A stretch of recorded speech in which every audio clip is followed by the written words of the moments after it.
Good morning, everyone. Welcome to it. It is Wednesday morning, 9 o'clock right here. I'm Roxy Carpadian. Any moment now, we are anticipating a press conference from authorities on a criminal investigation stemming from the Palisades Fire. We know someone's been arrested in connection to the fire. We have a crew at the press conference, and as soon as that gets going, we're going to take you there. Plus, former FBI Director James Comey making his first court appearance. Was indicted on charges he lied to Congress. We'll have the latest. And will the Dodgers be back-to-back champs? The team wins tonight. We're going to be one step closer. Mario is going to show us what's going on at Dodger Stadium this morning. Ooh, okay, but first we're going to check in with Maria.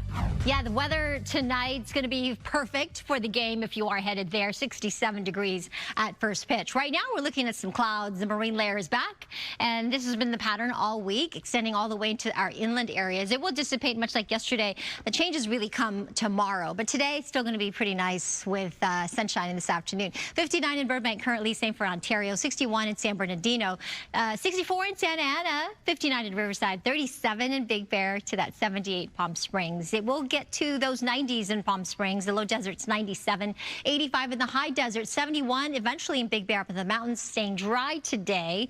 Towards the valleys, the Inland Empire, mid 80s, 79 for downtown, which is below the average of 80, to that low 70s, 71 along the coast. I'll talk more about the chances for thunderstorms beginning tomorrow, coming up in my complete forecast. But first, I'll send it back to you. Maria, thank you. We do have some major breaking news to tell you about right now. The Associated Press reporting that authorities have arrested a suspect in connection to the deadly January wildfires. This, of course, all stemming from the Palisades Fire that destroyed neighborhoods there. We know the Department of Justice is about to hold a press conference. As we take a look there live, we have our Coca McAvoy there, and she'll bring you that press conference as it starts. The result of an extensive 9-month-long investigation. The Palisades Fire, as you know, killed 12 people and destroyed more than 6,000 homes and buildings, and is considered the most destructive wildfire in Southern California history. All right, as soon as that's underway, we will go there and interrupt the remainder of our broadcast to bring you the latest information. So many people anticipating and waiting to hear what this investigation has revealed. In the meantime, some other stories here. 4 workers who ran from last week's El Segundo refinery fire have filed suit against Chevron. The Texas-based attorney for the unidentified employee says that they suffered severe physical injuries as well as pain and emotional distress trying to escape this fire. The attorney says that his client's injuries require ongoing treatment and likely permanent as a result of what happened. All right, and looks like that press conference is about to begin, so let's take you there now. Good morning. I'm Bill Asaley, the acting United States Attorney for the Central District of California. Today, we are announcing the arrest of 29-year-old Jonathan Rinderknecht for igniting a fire that ultimately burned down the Palisades earlier this year, killing 12 people, destroying more than 6,800 structures, both homes and businesses, and damaging over 1,000 more buildings. The complaint unsealed today charges the defendant with destruction of property by means of fire, a felony that carries a mandatory minimum 5-year federal prison sentence and is punishable by up to 20 years in federal prison. The defendant was arrested yesterday on a federal criminal complaint near his Florida residence, and he's expected to make his initial appearance today in the federal court in Orlando, Florida. I stress that the complaint contains allegations, and every defendant is presumed innocent until proven guilty in a court of law. The allegations in the affidavit are supported by digital evidence, including the defendant's ChatGPT prompt of a dystopian painting showing in part a burning forest and a crowd fleeing from it. And we're going to put that up on the screen here once we get that going. The allegations are, there it is. That's from his ChatGPT. That's an image he produced a few months before the fire started. It shows the city being burned there. The allegations are further supported by the defendant's cell phone, his false statements to law enforcement, and his behavior during the Lockman fire, which the defendant is charged with maliciously starting shortly after midnight on New Year's Day of this year, and which eventually became the Palisades Fire.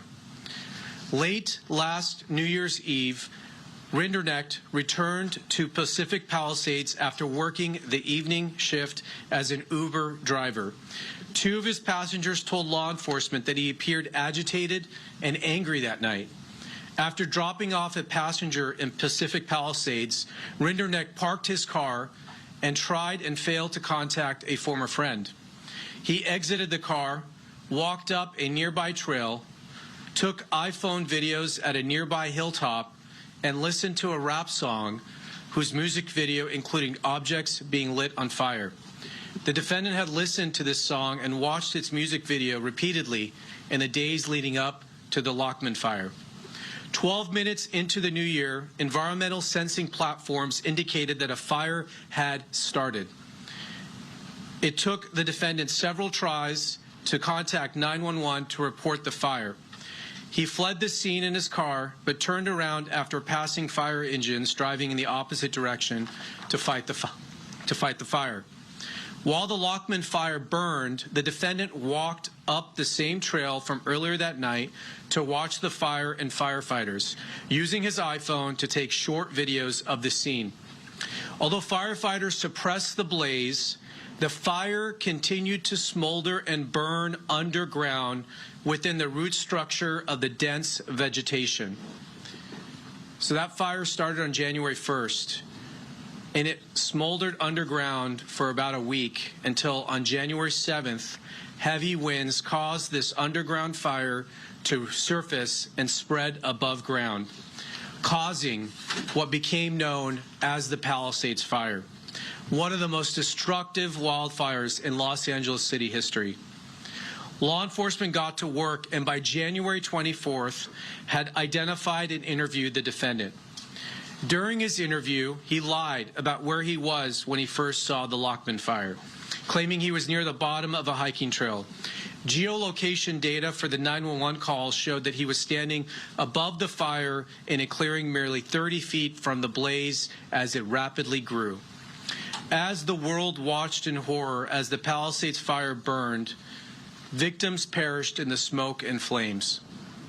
Homes where cherished family memories and belongings were turned to rubble and ash. The iconic Pacific Coast Highway along Malibu looked like a war zone. Thousands of people were forced to evacuate. Though homes and businesses cannot be rebuilt, this arrest, we hope, will provide a measure of justice to all those who were impacted. We're going to do questions at the end, and we're going to get into more detail, but I want to thank the outstanding partnership we had in getting this case to where it's at. Thanks to the work of the ATF and investigative support from both the LAPD and the Los Angeles Fire Department and the U.S. Forest Service for their hard work in this investigation. I'm going to turn it over now to Kenny Cooper, who's the special agent in charge of the ATF Los Angeles Field Office. Thank you. Good morning. My name is Kenny Cooper. I'm the special agent in charge of ATF's Los Angeles Field Division. Today marks a significant moment in a long road to justice for our community. After more than 8 months of tireless, meticulous work, I stand here with our partners, proud to announce an arrest in connection to the devastating Palisades fires that claimed lives, destroyed homes, and shook this community to its core. Jonathan Rinderknecht, age 29, residing in Melbourne, Florida, was taken into federal custody by ATF special agents, a Los Angeles City Fire Department investigator, and a Los Angeles police detective. This partnership and arrest is significant in the three agencies working hand in glove to get this investigation to where it is. Rinderknecht, as the U.S. Attorney mentioned, is charged under Title 18-844F, malicious destruction by means of a fire of real property owned by an organization receiving federal financial assistance. I know this community has endured a long wait for answers. Families have carried an unmanageable grief, and an entire community has been left to heal while living with questions. Although we cannot share every detail of this investigation, it is still an active investigation, and judicial proceedings remain ahead. I can tell you this: from day one, ATF and our partners have been relentless. We made a promise to find answers, and we have kept that promise. To give you a sense of the work, I want to highlight the extraordinary level of cooperation between ATF and our partners: the Los Angeles City Fire Department, the Los Angeles Police Department, the Orange County Fire Authority, and the United States Forest Service. LA City Fire asked for our assistance, and within 24 hours, ATF's National Response Team arrived on scene.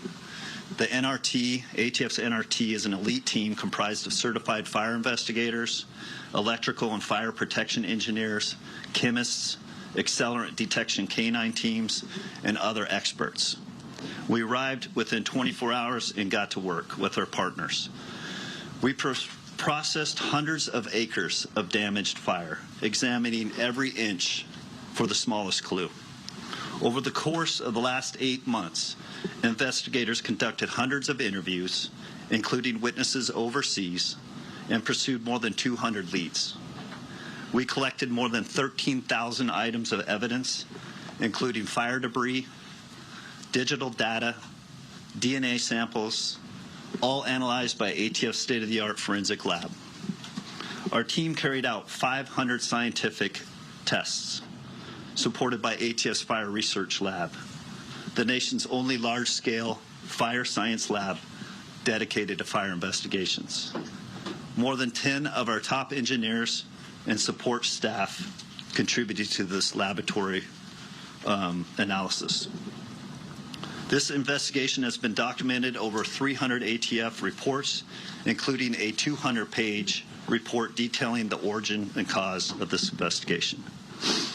ATF technical surveillance specialists were integral in reviewing approximately 1.5 million phone records and data extracted from digital evidence. And I highlight this because I know there's questions on the length that it took us to come to this conclusion. But we were reviewing a lot of evidence from one of the most catastrophic fires in the U.S. history. Through this extraordinary team effort, investigators determined that the Palisades Fire, reported on January 7th, was caused by an intentionally set fire near a viewpoint along the Temescal Ridge Trail in Topanga State Park on January 1st. The fire was a holdover fire, meaning it was deeply seated in dense vegetation and roots and continued to burn undetected until catastrophic weather ensued, resulting in the Palisades Fire. Rendernesh is now charged with setting the January 1 fire. We know this arrest cannot erase the pain or grief or losses endured, but we hope it is a step forward. It is proof that justice will not be forgotten, that our accountability will be pursued by ATF and our partners, no matter how complex the investigation and no matter how long it takes. To the families who lost so much, we hear you, we honor you, and we will continue to fight for you. The ATF established an email address for the victims and witnesses to contact ATF Victim Witnesses Assistance Program through the Palisades at atf.gov. Once again, I'll say that, the Palisades at atf.gov. Based on the information received, a regional victim witness specialist may contact you. That's my initial statement. I'm going to hand it over to the Chief of LA Police Department, Chief McDonald, and I will be open to questions afterwards. Thank you. Thank you, Kenny. Good morning, and thank you all for being here. I want to begin by thanking the U.S. Attorney's Office, our partners at the Bureau of Alcohol, Tobacco, Firearms, and Explosives, and the dedicated men and women of our Robbery Homicide Division and Major Crimes Division. I also want to recognize and thank the Los Angeles City Fire Department and all of the investigators who came together to support this case. You look at the team standing here, and I couldn't be more proud of the work that was done throughout this investigation. It was extremely intensive and thorough, and the best of the best were working on it, and I'm very thankful for the partnership we enjoy with all of them all the time. The investigation into the Palisades Fire of January 2025 was lengthy, complex, and, as I mentioned, extremely thorough. Our detectives responded immediately to the initial incident and worked side by side with our partners at the Los Angeles Fire Department. And once the ATF's National Response Team took on the case, they led the investigation, and our detectives remained fully engaged as partners every step of the way with them. I'm proud of the professionalism and dedication shown by our detectives and the team who work collaboratively with our federal, state, and local partners. That teamwork ultimately led to the arrest of the suspect responsible for this devastating crime. The Palisades Fire was a tragedy that caused enormous harm to the city of Los Angeles. But in the midst of that devastation, we saw something else. Communities coming together with law enforcement, supporting one another, and working through a very, very difficult time. This case is a reminder of the value of strong partnerships across every level of government. When we stand together, local, state, and federal, we are stronger, more effective, and better able to deliver justice for our communities. I'm deeply grateful to everyone who contributed to this investigation, and I look forward to continuing this strong spirit of collaboration as we work to keep Los Angeles safe. Thank you. I'll now turn it back over to U.S. Attorney Palisades. Thank you, Chief. Thank you. We will be unsealing the complaint if it hasn't been already. It has much more details than what we've gone over today in there, and that'll be available to you. At this time, we will take a few questions. Okay, we'll start there. How did Reddernick start the fire? And in the investigation, as investigators spoke to him, what did he specifically say was the reason behind it? I'm not going to get into his specific statements. I can tell you ATF has determined that the fire was ignited with an open flame. Yeah. Did this gentleman ever live in the Palisades, have any direct connection to the Palisades? Was he familiar with these trails, this area? Yeah, he was familiar with this particular neighborhood, and he had a friend who was who lived in this neighborhood. So he knew this neighborhood. He never specifically had lived there? He was a resident of Southern California. Do we know what city he lived in? Or... Okay. Yeah, he actually did live in Palisades, and he was familiar with the neighborhood in which this started. And are you using the word arson? Yes, it's arson. Yes. Know that fireworks. Yeah, let me go here. Do you know that what was the protocol taken around the initial fire on New Year's Eve, New Year's Day? Was there precaution taken to try and make sure that fire was put out properly? I mean, that's quite a stretch between when that ended and then the next fire. Yeah, we're not going to get into the full fire response. I'll just tell you the fire department did respond, and they don't say they put out fires, they suppress the fire. So they use the best of their abilities at that time to suppress it. Like we said, there was dense vegetation. The fire went underground, and, you know, I'm not a fire expert, but there's only so much apparently you can do about that. So it did smolder there until a week later, in which the winds picked up and reignited. So that's our understanding of it started. Did he have to Let me go for it here. So did he move to Florida after this? Or He relocated, yes. Can you say a little bit more about what he was doing there? If he had been living in Palisades, was he camping? Was he hiking? Was he... He just finished an Uber drive. So he just dropped someone off in that vicinity on an Uber drive. He was an Uber driver. He dropped someone off. He was in this neighborhood, and he was, this is New Year's Eve, so it was around midnight, and he went up to this hilltop. And at some point up there, around 12 a.m., he ignited a fire. Residents that we spoke with reported and had video of fireworks during that same period of time. Initially, I believe it was a group of kids that were there. Are you saying that the suspect here potentially set off those fireworks? You're saying open flame? We have no evidence that any fireworks were set off in this area at the time the fire ignited. Does he have prior criminal history, and has he been cooperative in this process? Does he have his criminal history? Does he show remorse at all? Does he have criminal history? Yeah, he does not have criminal history. We're not going to get into his specific statements. We are going to tell you, though, that he did speak to us and he made false statements. So that we will confirm. What about motive? You do have some things recovered from his phone that you shared. Any indication of what may motivate? We're not going to get into motive right now because we're going to have to prove this case in court in front of a jury, and we don't want to get into that right now. We are laying out the information we have in the complaint. The evidence is based on, you could see some of the key evidence, including the fact that he was the only person in this location at the time this fire ignited. We have no other indication that any other person was there. There were no fireworks at the time. We have several cameras in the vicinity that are designed to detect fires, and this fire was detected almost right away by those sensors. So there's no indication of fireworks or other things that would have started this. He was the only person there. You heard about this music video and song he would listen to, which had imagery of fires. And then, do we have the image up? Are we having trouble with that? And you could see some of his thought process in the months leading up, where he was generating some really concerning images up on ChatGPT, which appears to show a dystopian city being burnt down.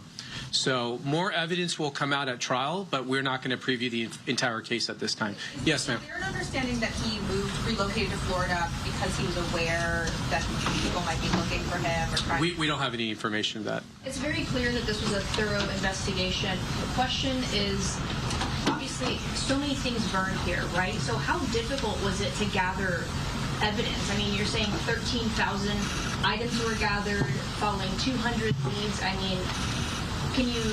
Yeah, I'll let ATF answer that. There was a tremendous amount of work. I mean, we literally have like terabytes of evidence. So I'm going to let ATF answer the work that was done in this case, including the lab work.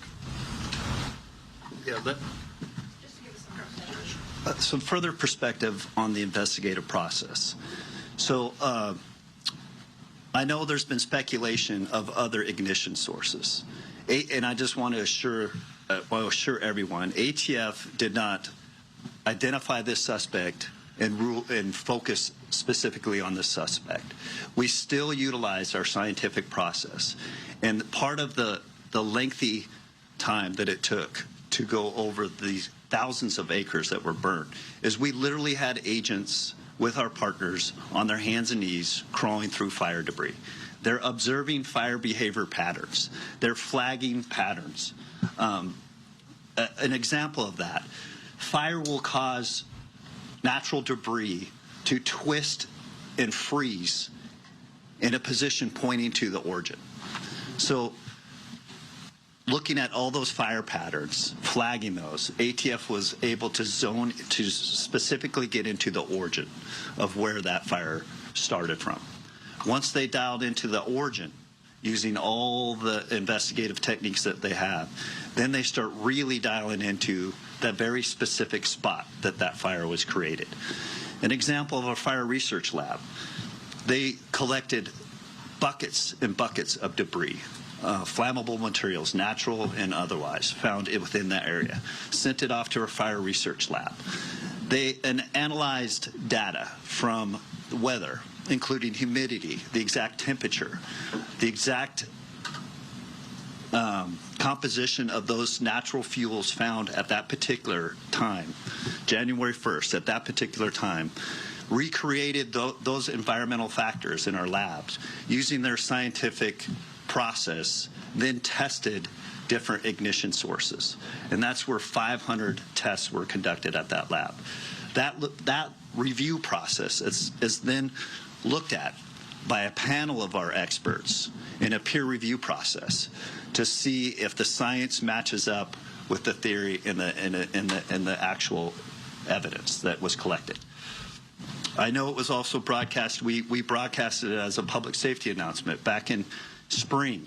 We went up and recreated a fire very safely with our partners with LA Fire, using butane and scientific process to create the fire behavior to see, and I'll tell you, to the extent of the scientific expertise that we went through, we recreated it in the exact lunar time that the fire started, meaning the exact size the moon was, and as close to the starlit environment that fire started. So we could recreate scientifically a fire and see how fixed surveillance points saw that fire as it developed from other evidence that we collected, both from witnesses' phones, fixed surveillance points, and other data. We were able to see how that fire behaved, how it grew, the size of that behavior and that fire, and the size that it would be for witnesses to see it reported. We went through exhaustive efforts to look at potential ignition sources, whether they were fireworks, whether they were down power lines, or any other source of ignition. went down those investigative paths with exhaustive length to either rule them in or rule them out. With clarity, we know this is an incendiary fire and that the subject that we arrested started it. Would you say that this subject was obsessed with fire and what do those images from? Once again, that speaks to motive. That's not an element that we need to meet. That will be addressed in the trial. And we do have evidence of that for trial. What was the rap song? I'm not going to go into those specifics. I'll just highlight, we're not making a probable cause arrest. This team up here feels that we have met beyond a reasonable doubt. We are confident that the burden of proof by the government on this presumed innocent person will be met in trial. Based on the AI images that you did show, was it his intent to cause as much disruption to the town? You show the AI images for a reason, so it definitely leads to that impression. And I would just like that on the record. I wish we could get into somebody's head, but we can't. People do evil things for whatever reason. And I'm not going to speculate or go into anything of that. Like, we have evidence of that will be addressed in trial, but evil people do evil things. Can I ask, this is the first time we're really hearing that this is a holdover fire confirmed. Can you just talk about the key evidence in determining that it was the Lockman fire that reignited to become the Palisades fire, and that spring testing of the flame was to determine the source of Lockman fire? I'll let him answer that in a second. It is a French rap song. I don't speak French, so I'm not going to quote it. But it's a French song. It is in the complaint, and you'll be able to look it up there. We will prove beyond a reasonable doubt that he intentionally started this fire. And maliciously. That is what the statute that we charged him requires, and that is what we prove. I'll let you answer her question about the holdover fire. Let him answer before and stake this place out. Your question to a holdover fire. Same principle, same process that ATF went through. Is obviously the burn scar and the fire from the initial January 1st Lockman fire was re-examined by our investigators, and with complete certainty they were able to see from the same fire behaviors, from them crawling on their hands and knees, digging up roots, digging up all the evidence, supplying that fuel to the fire research lab. They were able, and also in collaboration of other data and other evidence. We have fixed surveillance points. We have witnesses that were up with their phones. We have a lot of different data that all concluded where this fire started, and the fire behavior from that origin, from that Lockman fire, was clearly established in the Palisades fire. Were the passengers dropped off at home or at a business? I'm just trying to get a sense of where he was on his path. He dropped passengers off within the residential area of that area.